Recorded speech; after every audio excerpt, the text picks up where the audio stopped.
Bonjour à toutes et à tous. À nouveau, je vais vous parler de l'encyclique du pape François, mais tout simplement pour vous dire ce que moi-même j'en ai reçu de Fratelli Tutti, tous frères.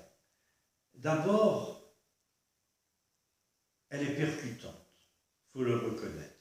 Percutante parce que nous y retrouvons l'actualité, la vie de notre monde, avec ses peurs et ses espoirs, avec ses drames et malgré tout les succès remportés sur toutes ces formes de violence, de haine, s'abattant sur notre humanité. Le pape croit à la possibilité d'un sursaut moral quand il écrit « Personne ne se sauve tout seul, il n'est possible de se sauver qu'ensemble. Il n'est possible de se sauver qu'ensemble. Le monde a besoin de tous pour construire des ponts et non pas des murs. » Ce que je retiens aussi, c'est qu'en nous ouvrant dans la prière à Dieu notre Père, nous reconnaissons notre condition universelle de frère, notre Père, notre Père.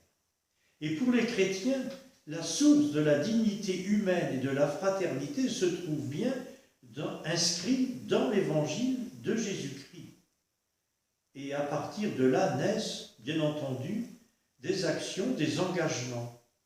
Ce chemin de fraternité nous donne aussi une mère, nommée Marie. Si le pape a commencé sa lettre en dressant un tableau très sombre de notre monde, il termine sa lettre par des paroles qui sont un appel vibrant à chacune et chacun d'entre nous. C'est ce qu'il appelle le sursaut moral. Et c'est bien sur une note d'espérance qu'il nous faut justement entendre la musique de l'Évangile retentir à nos oreilles et chanter autant que possible par toute notre vie. Que notre univers se pare donc de ces couleurs évangéliques. Alors continuons notre mission. Elle est plus que jamais importante.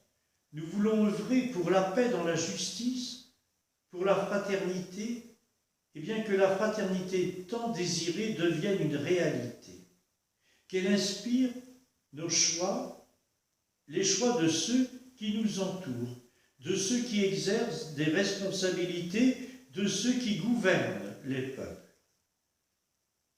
Souvenez-vous de l'histoire de ce vieux monsieur qui dialogue avec son petit-fils.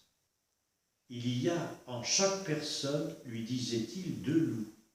Le premier représente la sérénité, l'amitié, la fraternité. Le second représente la haine, la peur, la violence. Alors son petit-fils, l'écoutant, lui demande, mais lequel gagne? Et le vieux monsieur répond, celui que l'on nourrit. Celui que l'on nourrit, répond le grand-père. Alors nourrissons cet esprit de fraternité et de paix en nous. La paix, oui la paix, c'est le don de Jésus. La paix, oui la paix, c'est le don de Jésus. Oui, cultivons la paix, la fraternité. Bonne journée à vous tous.